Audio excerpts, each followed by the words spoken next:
E repito, sin frivolidades, porque efectivamente eu recordo na campaña electoral como nos puxemos a bandeira da participación cidadá, aquilo parecía un cachondeo, claro.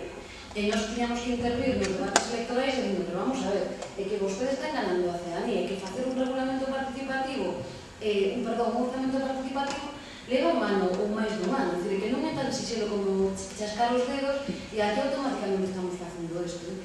Por lo tanto, creo que reparto do poder, vontade política e tal. Nos conseguimos agora que a OPP se suma a este proceso. Sí que nos dá a sensación de que si o proceso se profundiza nel, ainda que cambien as corporacións municipais que obtenemos nós, o proceso continúe. Nos temos unha experiencia, por exemplo, nos votan do goberno, nos fixéramos por primeira vez en la democracia tamén un acto das letras galegas que traballamos participadamente con todos os colectivos culturais. Bueno, eso se dice moi rápido, pero ti para facer, bueno, en Ferrol hai asociacións de veciños culturais e ecológicas tal como os sur, que somos así moi protestones. Entón, facer si ti dis, quero facer, que foi o que dixen eu particularmente, vamos a facer o acto das letras galegas por primeira vez no Teatro Jofre, pero vai a ser un acto participado, no que van a traballar, o que vos decía, na figura do autor, que se homenaxeaba durante X meses, van ademais a escribir eles ou elas algo respecto desa figura, o que creen que aporta, é dicir, ser suxeitos activos no proceso. Nos recibimos eso, pois 3 meses, pero traballando, eu non sei, vamos, ata as tantas da noite, todos os días para preparar ese acto. Foi un acto maravilloso para que o vexades. Participou nel xente do sector máis duro do bloque, como a UPG, que non nos teñen moito cariño, estaban alucinados do que fóramos capaces de facer ali, e o certo é que cando nos votan do goberno, o movimento cultural e asociativo de Ferrol lle exixo ao PSOE que queren un acto exactamente nas mesmas condicións que o que fixo Esquerda Unida. Foi un dereito que les gañaron, que descubriron que tiñan as súas mans e que queren continuar para adiante. Bueno, eu creo que é unha conquista. Non para nos en votos, que probablemente non gañemos en votos, pero creo que para a cidadanía é unha conquista. E se é así, eu xa estou contenta. Humildemente contenta. A mí me gustó mucho que hicieras alusión a temas de políticas públicas de género en lo que es la política municipal, ¿no? Porque sí que estamos muy acostumbrados y acostumbradas a que los temas de mujer se concentren prácticamente solo en una concejalía y se obvie lo que tiene que ser la transversalidad en todos los ámbitos, ¿no? Hace muy poco, discutiendo con alguien, me decían que qué tenía que ver, por ejemplo, la perspectiva de género en la construcción de una calle. Claro, entonces, si yo hago una calle y pongo escaleras, las mujeres son las que llevan los carritos de la compra y de los niños.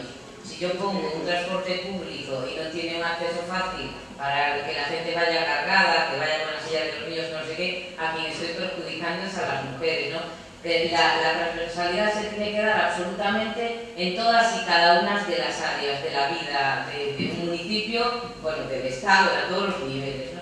Y esa es la única forma que hay de que realmente podamos conseguir un cierto nivel de igualdad entre mujeres y hombres en la vida cotidiana, porque las mujeres lo tenemos siempre muchísimo más difícil, ¿no? Y son cuestiones que siempre se obvian a veces nos parece que se hacen muchas cosas desde el ámbito de mujer en los municipios. ¿Por qué? Porque hacemos 3 actos, organizamos 2 lecturas de poesía, hacemos no sé qué para salir en prensa, pero luego cuando se rasca por debajo, todo eso se queda simplemente en eso, cuestiones estéticas que no afectan de verdad a la vida de las mujeres más que en el plano de la visibilidad, pero que en todas aquellas cosas que realmente nos preocupan y que nos harían la vida más fácil, resulta que no tienen en cuenta nuestras necesidades, ¿no? Por eso quiero felicitarte por haber sacado ese tema. Bueno, en este caso, sí que me gustaría que estuviera nosa concelleira, que además é unha muller que veio do Movimento Democrático de Mulleres, que foi Saria Labao, que é Saria Labao, que tamén está na oposición agora mesmo, pero o tiña claro, ela tiña clarísimo que non quería unha concellería aparte, para traballar o que decía, para só poñer en negativo as mulleres, é unha lacra, pero non falo do terrorismo doméstico e demais. E fixemos cousas estupendas, como escribir a historia das mulleres de Ferrol, que Quero dicir, está, vamos, se fixo un equipo multidisciplinar de sociólogas, economistas, historiadoras, bueno, ata tiñan xente de turismo, para reescribir a historia das mulleres, que supoño que como en Vigo está sin escribir, supoño, non? Pois queremos ese dereito básico fundamental, e se vai a publicar agora, tan elemental como eso, queremos esa terra.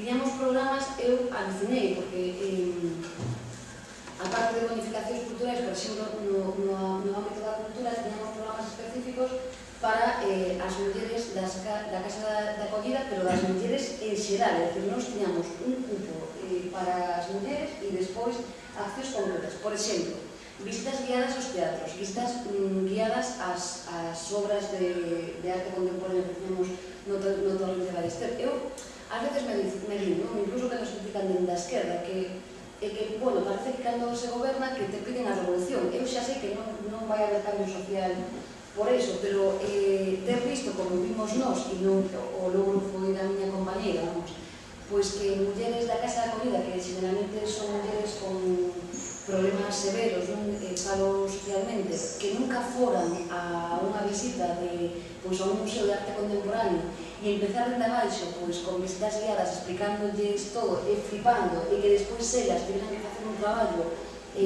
respecto do que recibiron, das impresións. Bueno, eu creo que é unha cousa maravillosa e fixo cousas tan importantes como ata rutas turísticas, non só produtos turísticos para a muller, senón reconstruindo figuras femeninas. Estou a falar en particular de Concepción Arenal, porque nunha cidade como Ferrol, que nace unha muller tan importante como Concepción Arenal, non había ni siquiera, ni se planteara nunha posibilidade tal. Hoxe temos un roteiro turístico, ademais en clave de muller, que visualiza todo eso, e accións como se di, en temas de emprego e demais. Eu creo, vamos, que iso ha acertado de... Primeiro, diferenciamos, segregamos a Consellería de Benestar Social, agora volve a estar, curiosamente, agora volve a ser Benestar Social a Consellería, é bastante curioso, a segregamos, puxemos personal específico para a área de muller, fixemos unha área de muller, pero ademais emprendimos políticas transversais.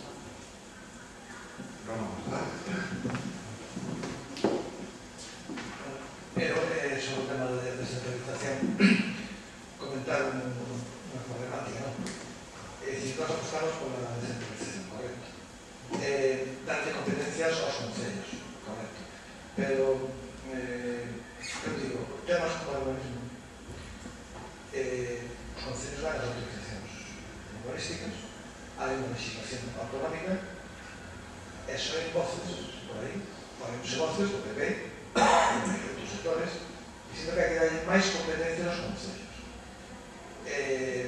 Eu digo, se non hai unha regulación estricta do urbanismo a nivel galego a español, se non hai responsabilidades penales por estes temas, estamos vendo que hai un destrozo total de concellos urbanísticamente destrozados, e que a capacidade de soborno dunha empresa sobre corporacións, que penso que as compañenteiras, que, bueno, teñen esa capacidade, é maior se a competencia está no concello. Comprar, digamos, o Parlamento de Galicia non é difícil. Eu estou falando da realidade galega que temos agora, das maiorías que hai nos concellos e que gobernan os concellos. E digo porque, claro, hai movimientos vecinales que están facendo resistencia contra a corrupción urbanística e ao mellor poden mirar por favor unha descentralización. Outro tema, digamos, falemos da política de emprego. Eu, venho de Ponteareas, e nós había un registro, e hai 4 persoas en un podercillo pequeno, non teñen que facer, están inquietos, están só. E iso, só a xente, non decide, o concello vai contratando, como se ve, os sectores de industria do PP, e claro, a contratación vai en función de montar o equipo electoral. Na red electoral, entonces o concello contrata, se emplea, digamos, para os seus. E os demais piden. E os seus son os agentes electorales, na red que montan, sumamos tantos miles de votos, nos permiten ter a maioría suficiente, e os demais non nos importa que votar, porque claro, que nos teñen enganchado esa red.